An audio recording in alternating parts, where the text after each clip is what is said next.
네, 시간이 되었으므로 1월 29일 수요일 예배를 하나님께 올려드리도록 하겠습니다. 사도신경 하시겠습니다. 나는 전능하신 아버지 하나님 천지의 창조주를 믿습니다. 나는 그의 유일하신 아들 우리 주 예수 그리스도를 믿습니다. 그는 성령으로 잉태되어 동정녀 마리아에게서 나시고 본디오 빌라도에게 고난을 받아 십자가에 못 박혀 죽으시고 장사된 지 사흘 만에 죽은 자 가운데서 다시 살아나셨으며 하늘에 오르시어 전능하신 아버지 하나님 우편에 앉아 계시다가 거기로부터 살아있는 자와 죽은 자를 심판하러 오십니다. 나는 성령을 믿으며 거룩한 공교회와 성도의 교제와 죄를 용서받는 것과 몸의 부활과 영생을 믿습니다. 아멘. 우리 찬송가 370장 주 안에 있는 나에게 부르도록 하겠습니다. 찬송가 370장 주 안에 있는 나에게 하나님께 올려드리도록 하겠습니다. 주 안에 있는 나에게 딴 근심이 있으랴 십자가 밑에 나가 내 짐을 풀었네. 주님을 찬송하면서 할렐루야 할렐루야 내 앞길 멀고 엄해도 나 주님만 따라가리.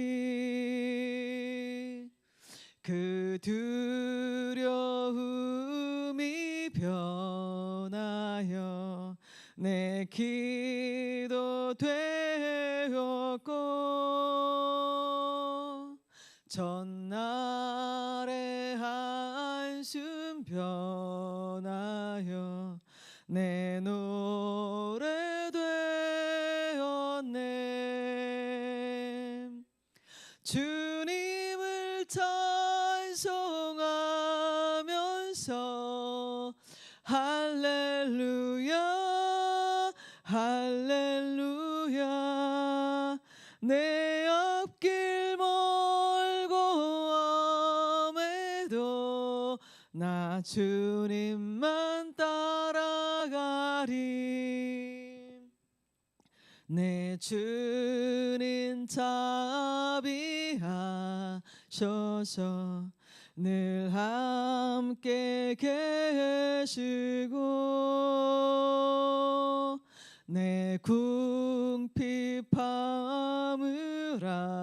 아시고 늘 채워주시네.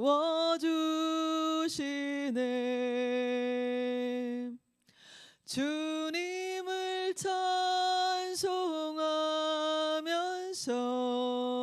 할렐루야 할렐루야 내 앞길 멀고 엄해도 나 주님만 따라가리. 내 주와 맺은 언약은 영불변하시니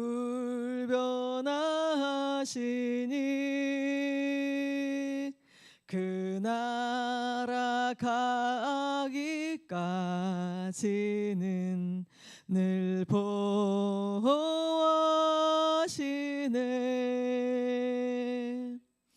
주님을 찬송하면서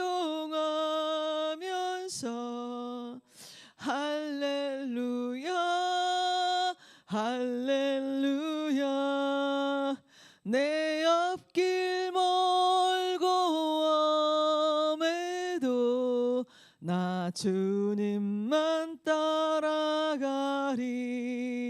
우리 주님을 찬송하면서 주님을 찬송하면서 할렐루야 할렐루야 내 앞길 멀고 해도 나 주님만 따라가리. 아멘. 우리 누가복음 5장 1절로 11절 말씀입니다. 오늘 새벽에 주시는 말씀은 누가복음 5장 1절로 11절입니다.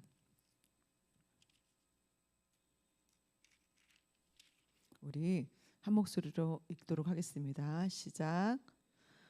무리가 몰려와서 하나님의 말씀을 들을새 예수는 게네사렛 호숫가에 서서 호숫가에 배 두 척이 있는 것을 보시니 어부들은 배에서 나와서 그물을 씻는지라. 예수께서 한 배에 오르시니 그 배는 시몬의 배라. 육지에서 조금 떼기를 청하시고 앉으사 배에서 무리를 가르치시더니 말씀을 마치시고 시몬에게 이르시되 깊은 데로 가서 그물을 내려 고기를 잡으라. 시몬이 대답하여 이르되 선생님 우리들이 밤이 새도록 수고하였으되 잡은 것이 없지만은 말씀에 의지하여 내가 그물을 내리리이다 하고 그렇게 하니 고기를 잡은 것이 심히 많아 그물이 찢어지는지라. 이에 다른 배에 있는 동무들에게 손짓하여 와서 도와달라 하니 그들이 와서 두 배의 체험에 잠기게 되었더라.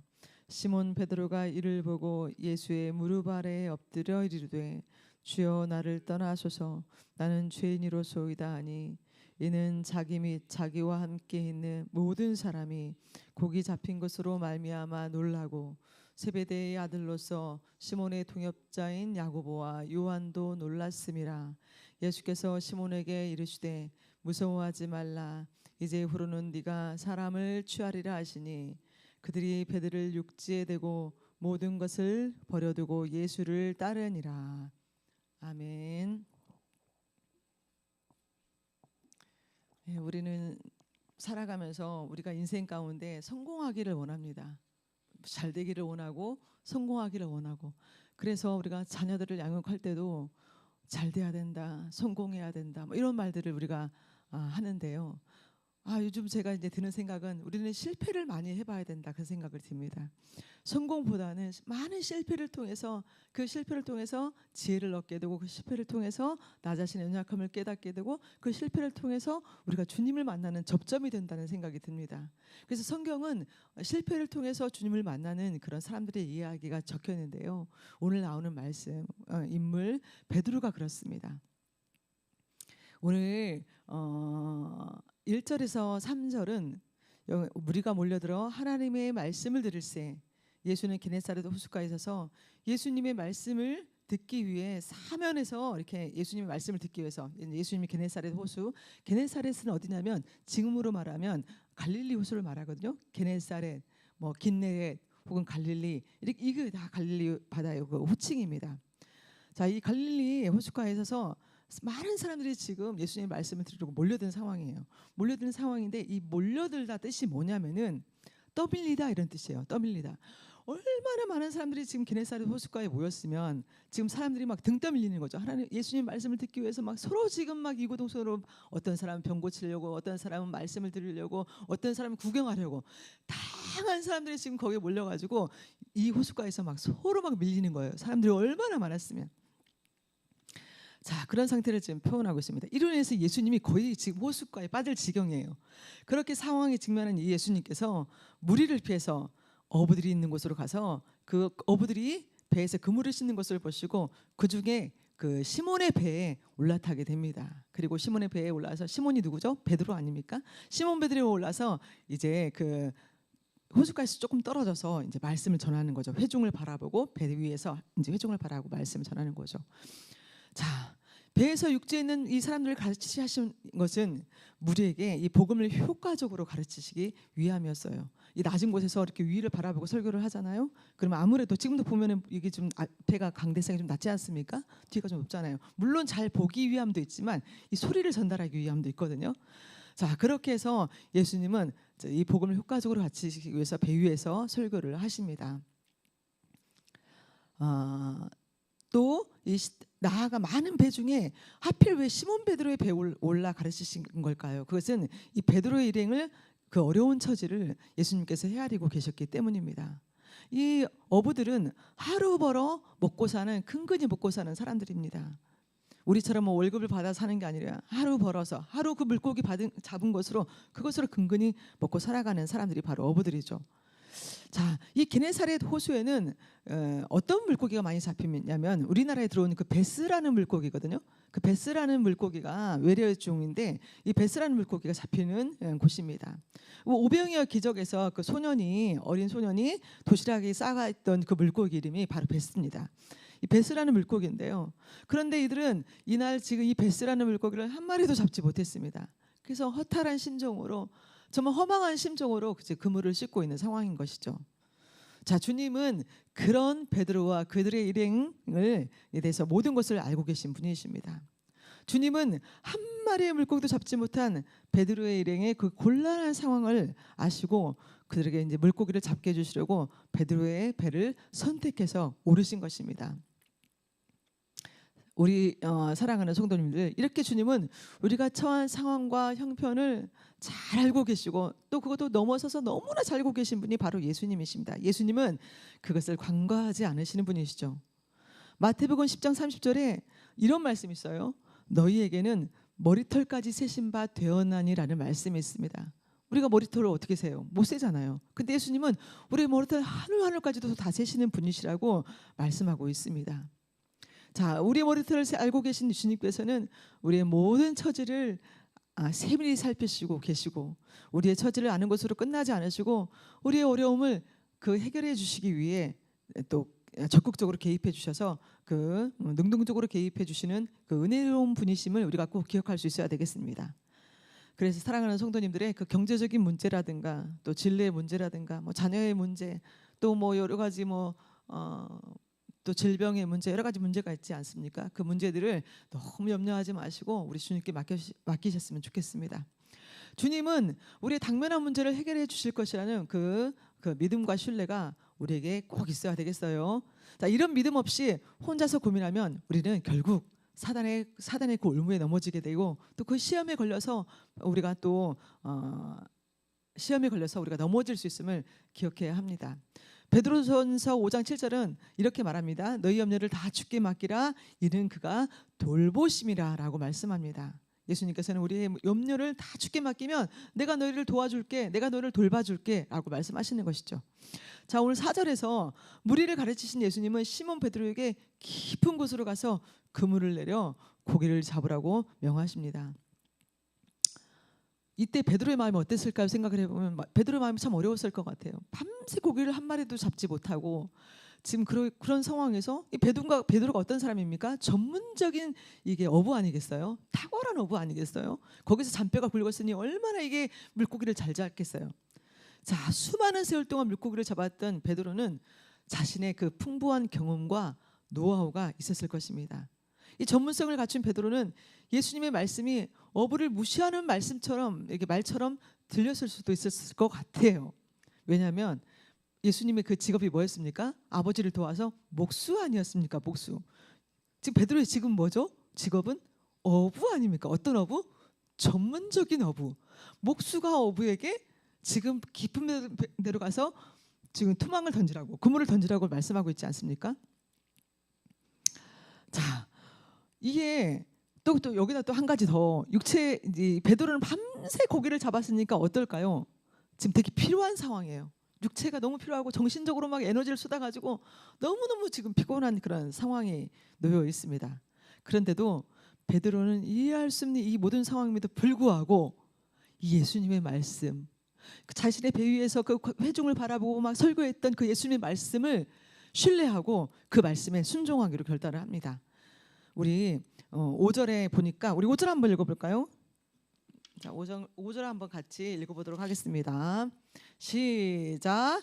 시몬이 대답하여 이르되 선생님 우리들이 밤이 새도록 수고하였으되 잡은 것이 없지만은 말씀에 의지하여 내가 그물을 내리리다 하고 베드로는 말씀대로 시행해서 깊은 곳으로 가서 그물을 내립니다. 투망을 내리는 거죠.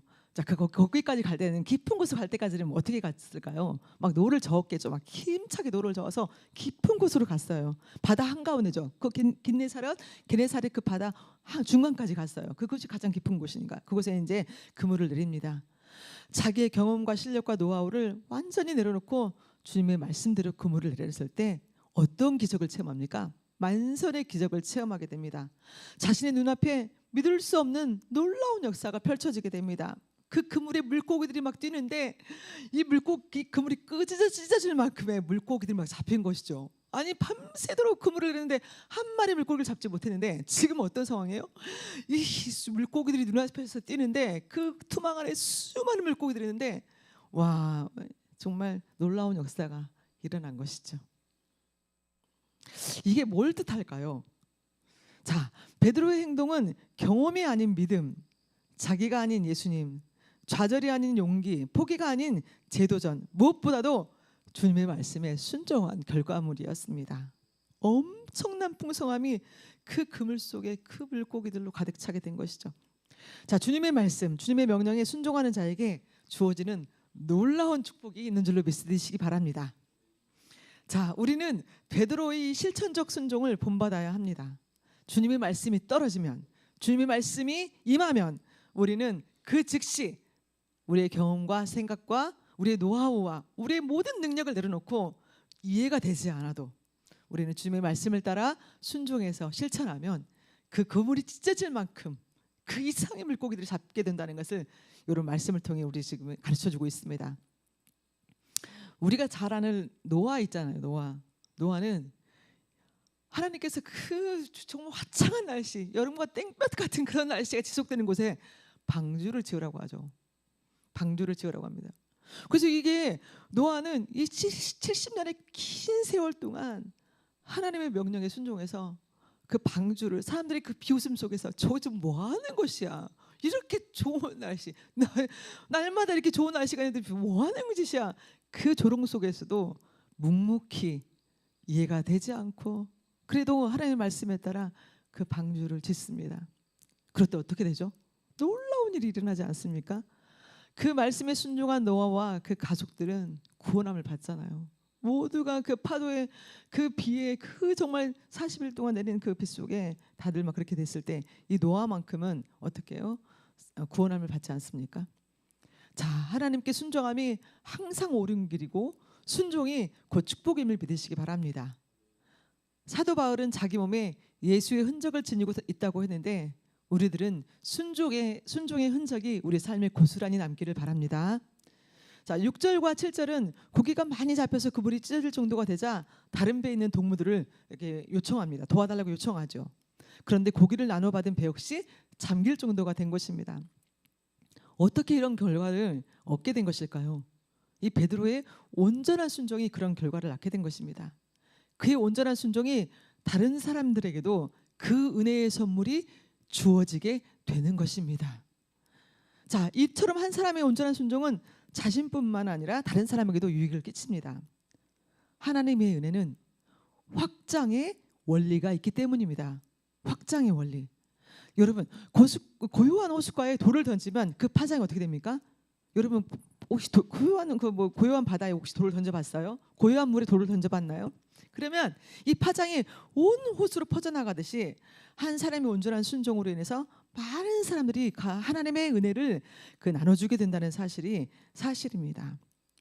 자, 만약에 그렇다면 나 한 사람의 불순종은 어떻게 될까요? 나 한 사람의 불순종은 그 공동체에 내가 속하는 어떤 그곳에 가정에 안 좋은 영향이 미친다는 것이죠. 나 한 사람의 불순종이.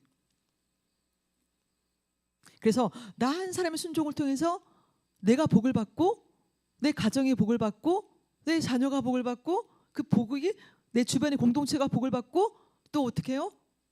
우리 교회가 복을 받는다는 그런 것입니다. 그런 것이죠. 기억하시기 바랍니다. 8절은 시몬 베드로가 예수님께 엎드려 자신이 죄임을 고백하는 장면입니다. 베드로는 수많은 물고기를 얻은 사건으로 예수님이 인간 이상의 존재임을 깨닫게 됩니다. 해변가에 서서 먼 호숫가의 깊은 곳에 물고기가 있다는 사실을 안다는 것은 사람으로서는 불가능한 일이죠. 인간의 능력으로서는 절대 알 수가 없기 때문입니다. 그것은 하나님만이 하실 수 있는 일이고 예수님께서는 하나님만이 하실 수 있는 일을 하셨기에 그분의 탁월한 권능과 그 능력을 이 베드로는 깨달은 것입니다. 그때 베드로는 주님 발 앞에 엎드립니다.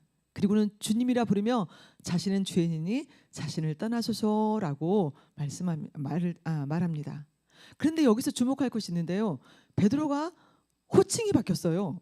5절에는 예수님을 뭐라고 불렀죠? 선생이요라고 불렀잖아요. 선생이라는 표현이었어요. 근데 지금 8절에서는 어떻게 해요? 예수님을 주님이라고 부르고 있는 것입니다. 예수님을 선생으로 보는 것과 주님으로 보는 것은, 주로 보는 것은 엄청난 차이가 있죠. 베드로는 예수님이 하나님의 아들임을 깨닫자 주여 나를 떠나소서 나는 죄인이로소이다 라고 고백하는 것입니다. 성경에서 하나님을 만난 사람들의 그 최초의 고백은 죄의 고백입니다. 구약의 이사야 선지자는 하나님을 만나고 제일 먼저 자신의 그 부정한 입술을 고쳐달라고 말합니다. 또 삭개오는 어때요? 삭개오는 예수님을 그 뽕나무에서 만나고 나서는 가장 먼저 한 일이 자기 자신의 재산을 절반을 가난한 사람들에게 나눠주고 토색한 재물을 4배나 갚으면서 자신의 죄를 깊이 회개합니다. 이처럼 거룩한 하나님을 만나면 내가 얼마나 부끄러운 죄인인지를 우리가 깨닫게 되는 것입니다. 베드로는 자신이 죄인임을 깨달아 나를 떠나소서 나는 죄인입니다 라고 고백한 것이죠. 자신은 하나님의 거룩하신 하나님의 권위를 감당하지 못할 죄인이라는 것입니다. 자신의 죄를 깨달은 베드로는 가치관이 변화됩니다. 예수님을 만난 베드로는 자신이 간절히 원하고 구했던 고기보다 이제 예수님을 더 원하게 됩니다. 예수님을 더 구하게 되는 것이죠.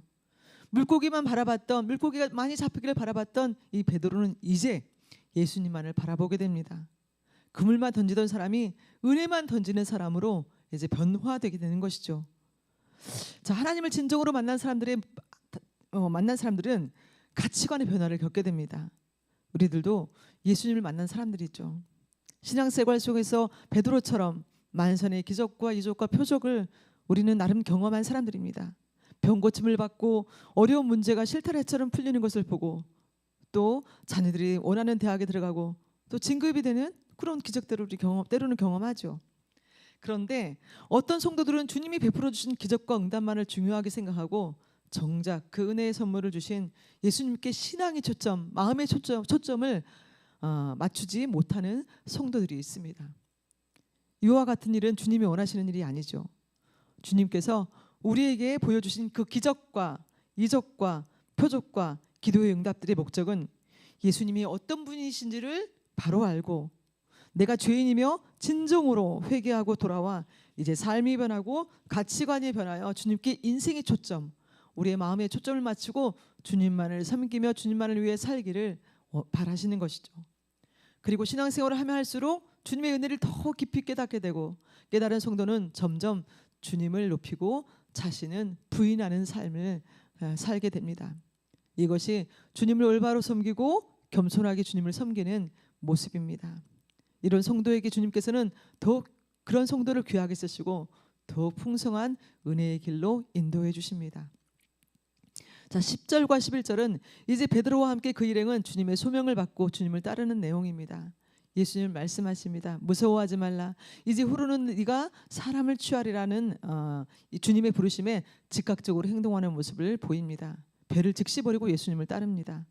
여기서 말하는 일행은 베드로의 형제 안드레와 또 베드로의 동업자인 야고보와 요한을 말합니다. 단순한 동업자를 넘어선 생사고락을 같이 한 밀접한 관계이죠. 베드로가 예수님을 쫓는다고 해서 자기들도 즉시 배와 그물을 버리고 함께 주를 쫓는다는 것은 쉬운 일일까요? 아니죠. 결코 쉬운 일이 아닙니다. 자기의 생계인데 생계를 버리고 쫓는다는 것은 말이 안 됩니다. 자, 가끔 우리가 주변을 보면 친한 친구와 사업을 같이 한다고 동업을 시작했다가 서로 신뢰하지 못해서 사업을 중간에 접는 것을 봅니다. 사업을 중간에 접는 것뿐만 아니라 나아가서 그 관계는 틀어지고 급기야는 서로 원수지간이 되는 것을 우리가 들어보지 않았습니까? 그런데 오늘 요한과 야고보는 베드로와 한마음 한뜻이 되어서 함께 주님을 따르는 것을 봅니다. 주님은 이런 베드로와 그 일행의 모습을 보시고 그들 모두를 자신의 제자로 삼아 주시죠. 우리는 하나님의 동역자들입니다. 하나님의 나라를 위해 협력하는 동업자들인 셈이죠. 하나님께서 맡겨주신 사명을 잘 감당할 때 하나님의 나라는 든든히 서갈 것이고 교회는 성장하며 또 우리 개인적으로는 축복을 받게 됩니다. 우리들의 그 아름다운 동역으로 주님의 몸된 교회가 든든히 서가게 되고 우리 역시 상급을 받아 주님의 풍성한 은혜를 받아 누리게 되는 것이죠. 고린도전서 3장 9절은 이렇게 말씀합니다. 우리는 하나님의 동역자들이요 너희는 하나님의 밭이요 집이니라라고 말씀하고 있습니다. 고린도전서 3장 9절 여러분 기억하시고 암송했으면 좋겠네요.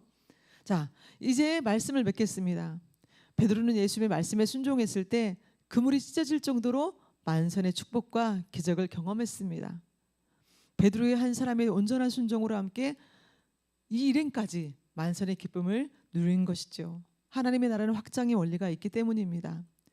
우리 한 사람의 순종으로 내가 복을 받고 우리가 사랑하는 가족이 복을 받고 속한 공동체와 교회가 복을 받게 된다는 이 확장의 원리를 꼭 마음에 새겨주시기 바랍니다. 또한 우리는 주님의 부르심을 받은 주님의 동역자들임을 여러분 기억하시기 바랍니다. 그리스도의 복음을 위해 하나님 나라를 위해 교회와 지체를 위해 부름받은 하나님의 동역자임을 깨닫고 신실함으로 주님을 따르는 동역자들이 다 되시기를 주님의 이름으로 축복합니다. 기도하겠습니다. 하나님 아버지, 베드로는 주님의 말씀에 자신의 경험과 지식을 내려놓고 온전히 순종해서 그물이 찢어질 것 같은 물고기가 잡히는 놀라운 기적을 체험합니다.